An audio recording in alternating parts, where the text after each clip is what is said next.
Funding for this program is provided by Bruce Foods Corporation, makers of the complete line of Cajun King seafood seasoning mixes and other distinctive Louisiana-style food products.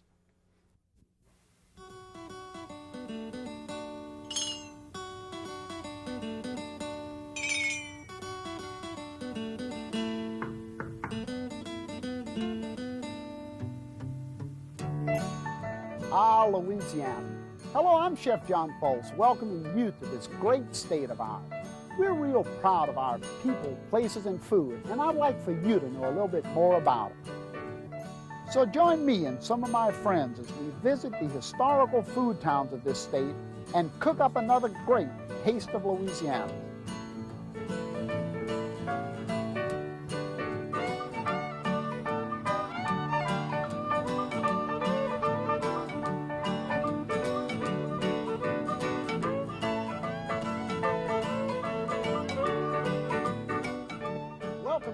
To Taste of Louisiana. I'm Chef John Folse, and today we're looking at some of the historical food towns of Louisiana. Fact is, today we're going to go up to the north central part of the state to Lincoln and Bienville Parish in and about the town of Rustin.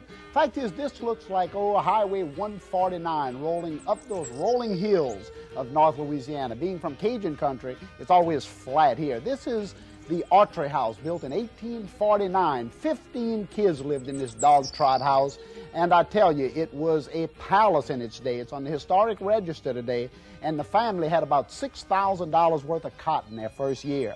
This is a diamond in the rough, Sarah's Kitchen. Fact is, there's a motto outside of this restaurant that says, the home of no cans and no box cooking.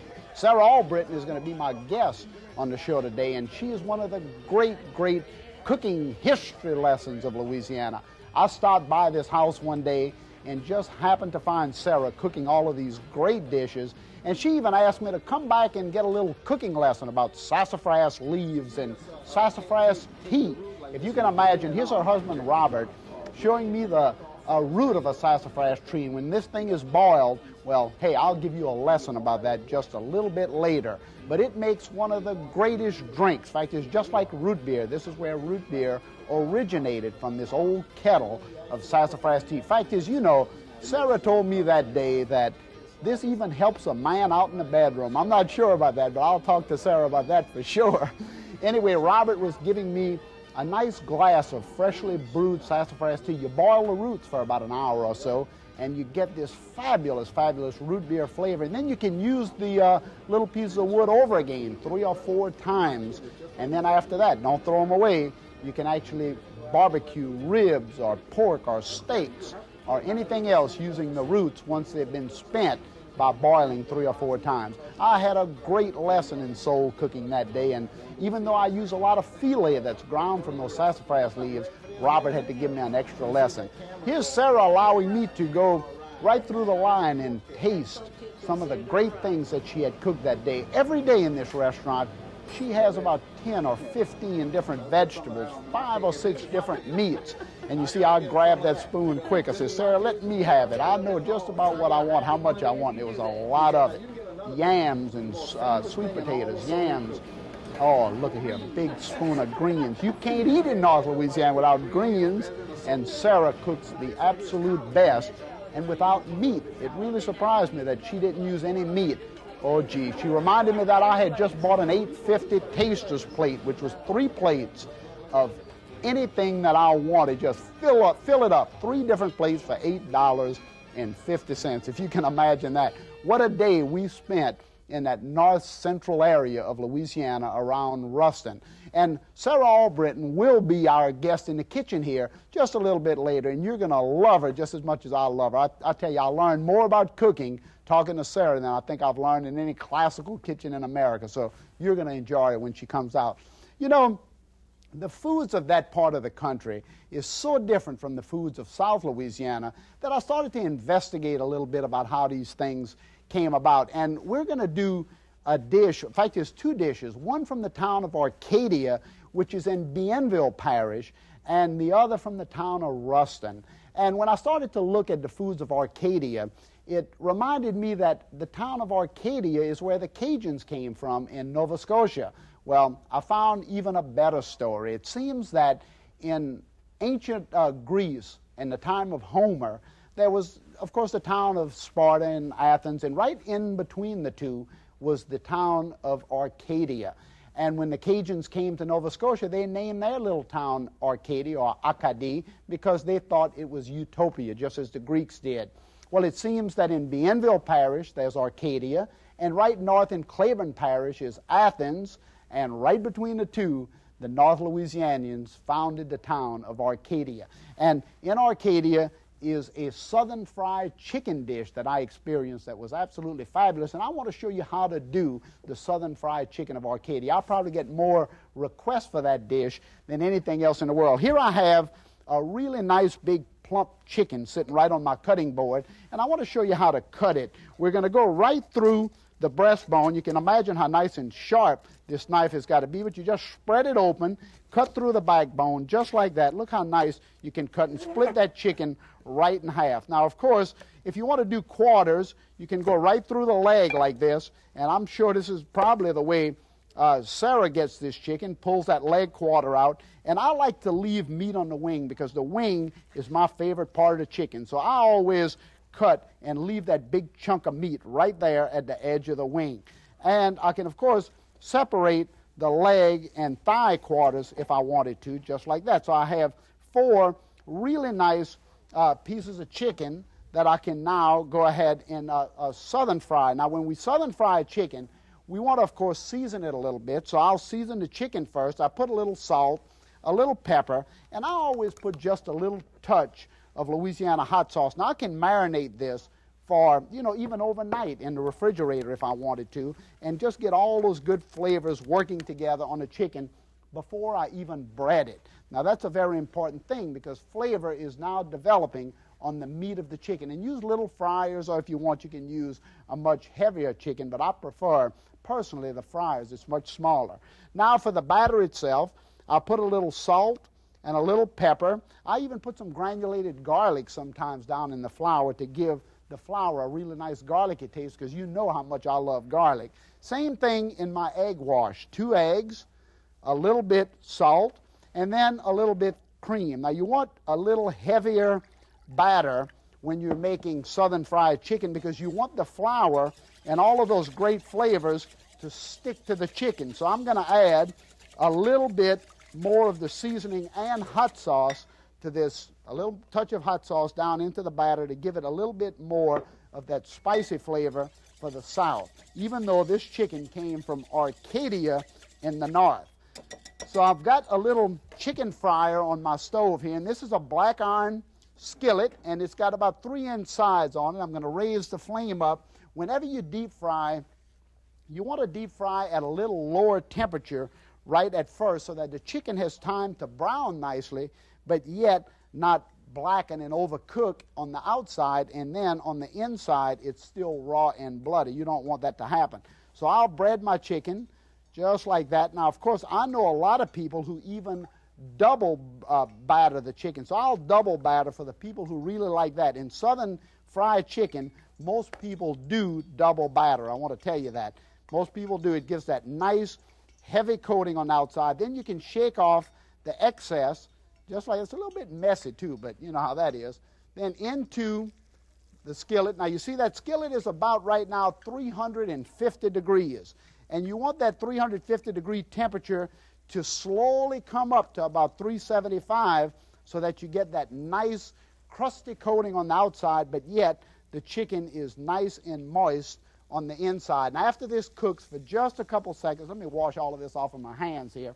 Once the chicken cooks for just a couple of minutes on that side and the batter is nice and crispy, then you want to take a fork and turn it over. You can also test to see if the chicken is cooked by just sticking a fork down on the inside of it, and then you'll find that the chicken is going to ooze a little natural juices out, and then you'll know whether it's done or not. So I would let that cook for just a second while I get this bowl out of my way and clean my cutting board.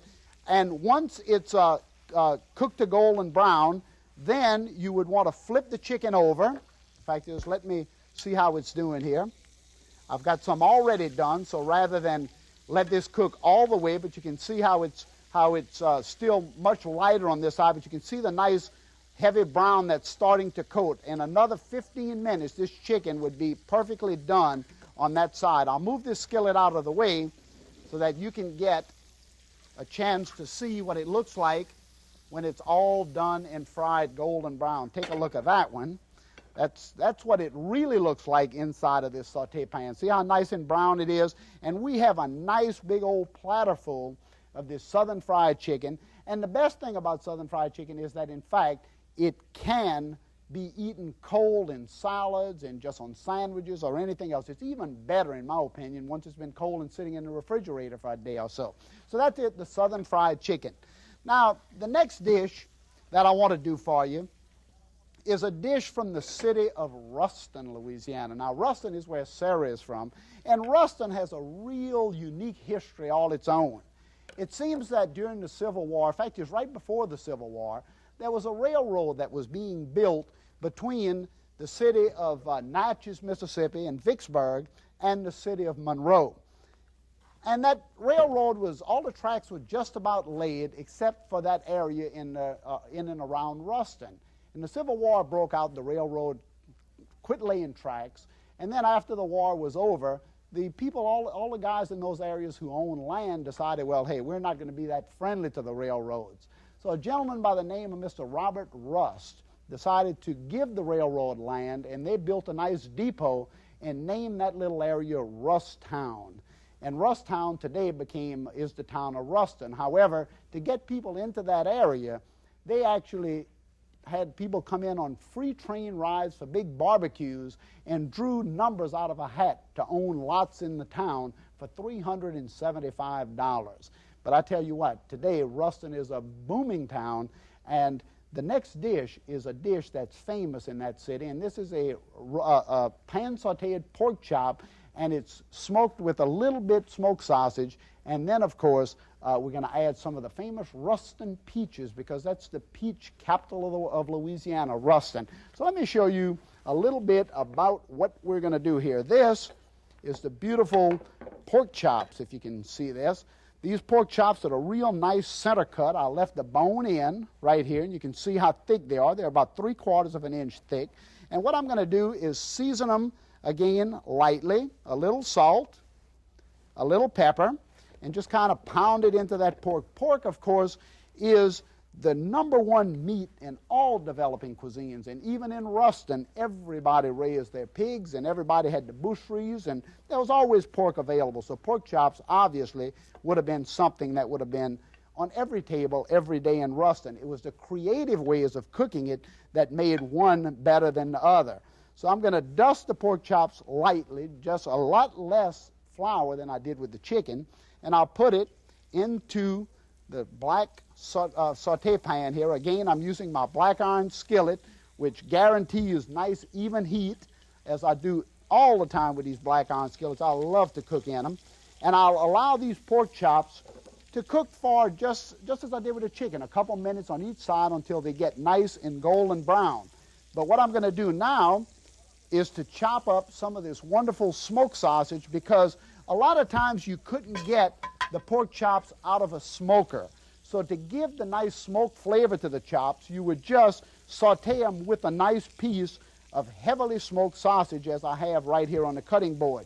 This sausage is a pork sausage, just as the chops are, and it's smoked over pecan wood for a couple hours or so to give a nice, heavy smoked flavor. And in addition to the sausage, Ruston is so famous for his peaches that the dish was sweetened, just as all pork dishes are, with a nice few slices of the peaches, just as you see here. Right when they're in season, they're at their best. However, use any type of fruit that you would like from your own grocery store in your own area. But the smoked sausage, I think, is very, very important to the success of the dish, because it adds the heavy smoke to the pork chops while they're cooking. I'm going to turn these over, assuming that they would have cooked for a couple of minutes more, just so you'll get the idea. I'll show you what they look like finished. And then into this pot, I would certainly add all of the smoked sausage like this, and you can imagine all that great smoked flavor coming right into the pork chops at this point. And then I would add all of the great flavorings of Louisiana, a little onions, a little celery. I'm smothering these chops, or étoufféing these chops, as we say in South Louisiana. And then, of course, a little red bell pepper. Look how pretty all those colors come together in the dish. And then right on top of that, yep, you figured it out, all of these great Rustin peaches to give the dish this wonderful sweet flavor as it's cooking. Now, what I would do is to allow the pork chops to cook for about 20 or 30 minutes, pour off most of the excess oil, and then I would cover it and let the chops tenderize nicely with the fresh peaches right on top of it. And I want to show you exactly what this dish looks like, so let me move this out of the way. Well, I tell you, it's a shame not to finish cooking that because, let me get this for you. Just take a look at this nice skillet of pork chops. If you can see that, that is all of the pork chops that's been smothering away. Look at this if you can. Look at that if you will. Look at those pork chops with all that nice juice. Look how tender they are in the pot. Just absolutely fantastic. So we would allow that, as I say, to cook. The ones that I just sauteed, we'd allow that to cook for, I don't know, about an hour or so until they got really nice and tender. And then we would cover them until they got just like that and serve them on top of a nice bowl, a nice platter of rice. Okay, now, I told you a couple minutes ago that Sarah was a cook's cook. She is an authority on North Louisiana cooking. And I tell you, in addition to being a great chef, she's a great teacher of Louisiana cooking. And I know, come on out here, Sarah, I'm just talking about you. What do you have there? I thought I'd bring you a piece of sassafras. You might have lost the other piece. Sarah, I was just telling all of my friends out here who you are and who you are. We saw you a couple of minutes ago in the restaurant. This is the same sassafras root that Robert had given me to play with, and you brought it to me. Yeah, it's true. So I'll be able to test it and play with sassafras tea a little bit. Tell me the truth. Is this really good for a man or what? It definitely is. You know that, huh? After 40 years, you'll understand. Sarah, it really is great to have you. And I know that you've brought your fashion, your style of Louisiana cooking all over the world. I know you've been to Washington. I know you've been to Atlanta. You've been to the Smithsonian Institute with Louisiana cooking. Tell me, in your opinion, what's the main difference between the cuisine of North Louisiana, North Central Louisiana, and the cuisine of South Louisiana, where I'm from? Would you believe water and land? Would you accept that as an answer? I would, probably, okay. Yeah. Why do you say that? In South Louisiana, you have all the streams, rivers, and you all eat seafood. And you did a lot of hunting here. Up north, we don't have the water, we have the land. So therefore, we had to turn to farming. And we eat vegetables, more vegetables than you all would eat here, natural vegetables.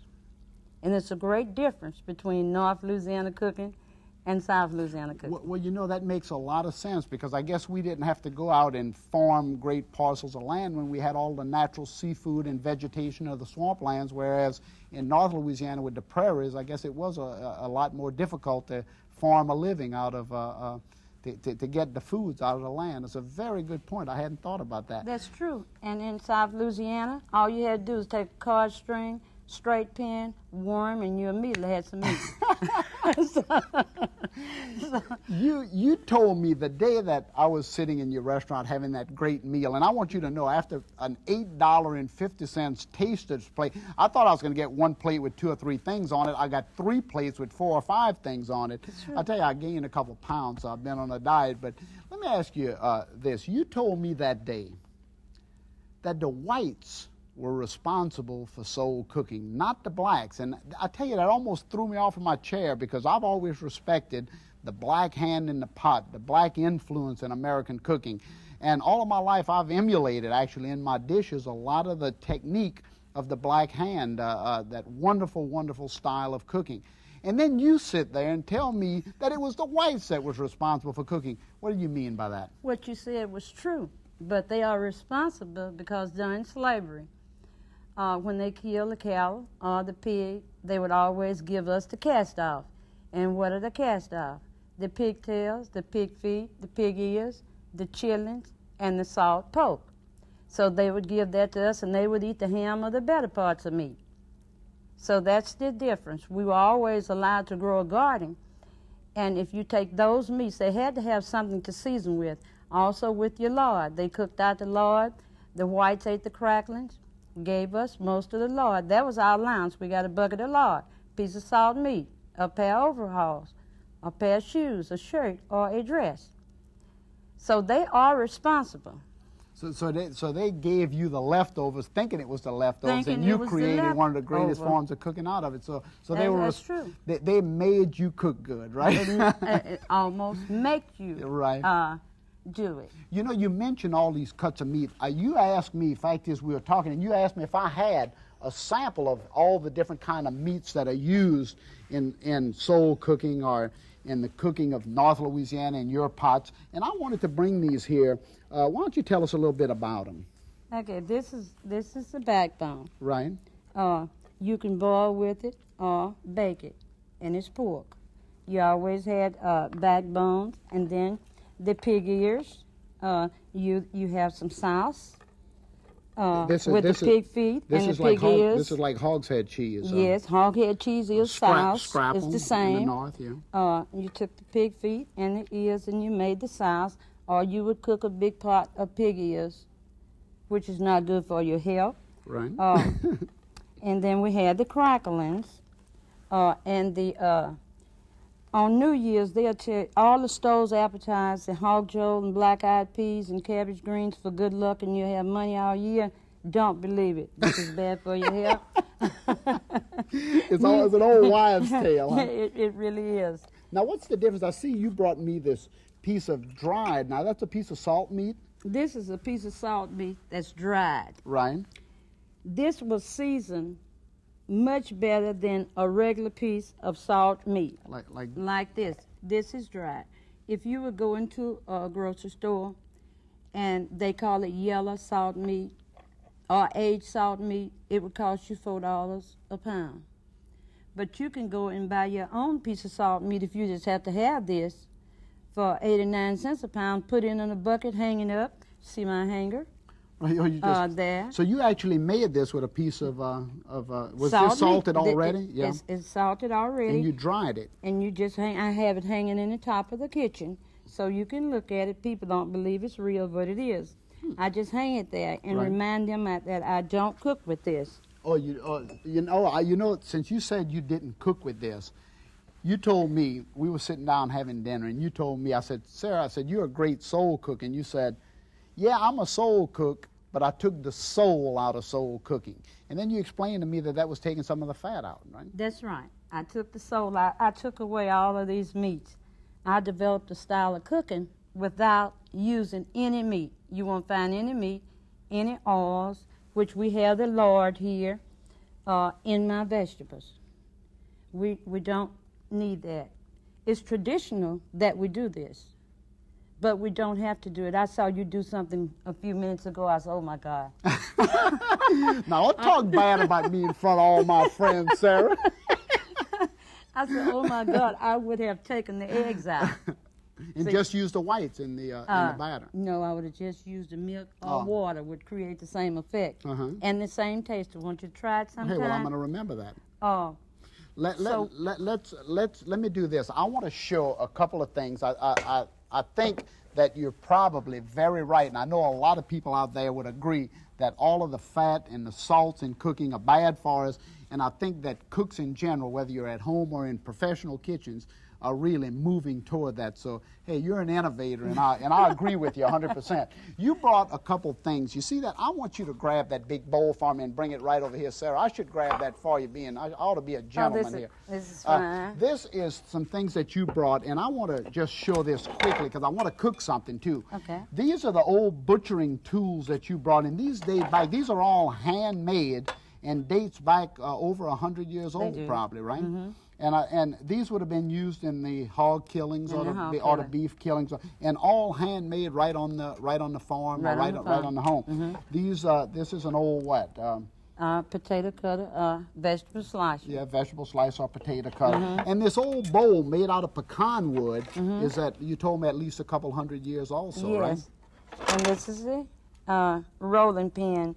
You had to be healthy and strong in the olden days. If you just feel the rolling pin. Gee, I guess so. This is heavy work. It was good for two purposes. For rolling dough or biscuits and knocking your husband out. I'm going to put this right back here because we're going to cook one of the dishes that you made famous worldwide, and that's hot water bread. And I want to do this. We have 4 cups of cornmeal here, and you have some. What basically do you do with it? I know it's a fried bread, but you've got water and salt only in this dish, right? Okay, I'm a dump cook. Okay, dump cook. A dump cook simply means you don't measure anything. You just dump in and you cook by taste, okay? So, but here we're using 4 cups of meal and salt. We'll dump, and there is a recipe. And you have to use boiling water. Right. You cannot use... Let me get this water for you here. Let me get this water so we can... Water, unless it's boiling to cook your meal. Okay, and how much would I put in here for dump. you? Okay, right there. 1 or 2? Keep coming. Okay, start. This is a great mistake to make. He's dumping the water for me. Dump. Oh, a little more. Dump. Okay. That's enough, and you stir. All right. Sarah, let me tell you something. You know, when we cooking, we always run out of time. Now, I have some of these already done. Once it's stirred, we would fry them just like this, and look what we have, some beautiful hot water bread ready to eat with chicken or anything else. Thank you so much for coming today. I appreciate it. And y'all, please come back and visit again as we continue to cook up more of these great Taste of Louisiana. And we'll finish this recipe next time.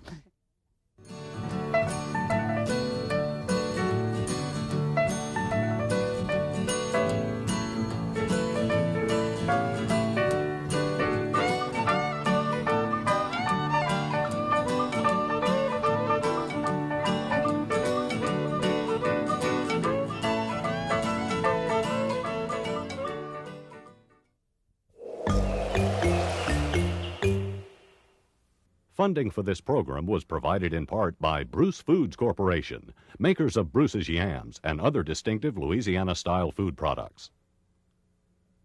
Chef John Folse has written a cookbook that allows you to explore the exciting world of Louisiana cuisine. The Evolution of Cajun and Creole Cuisine is a full-color, 352-page book containing food history and recipes for gumbo, jambalaya, makshu, and other Cajun dishes. For your copy, send a check or money order for $24.95 to Louisiana Public Broadcasting at the address on your screen. To use your credit card, call toll-free 1-800-973-7246 or visit our website at lpb.org.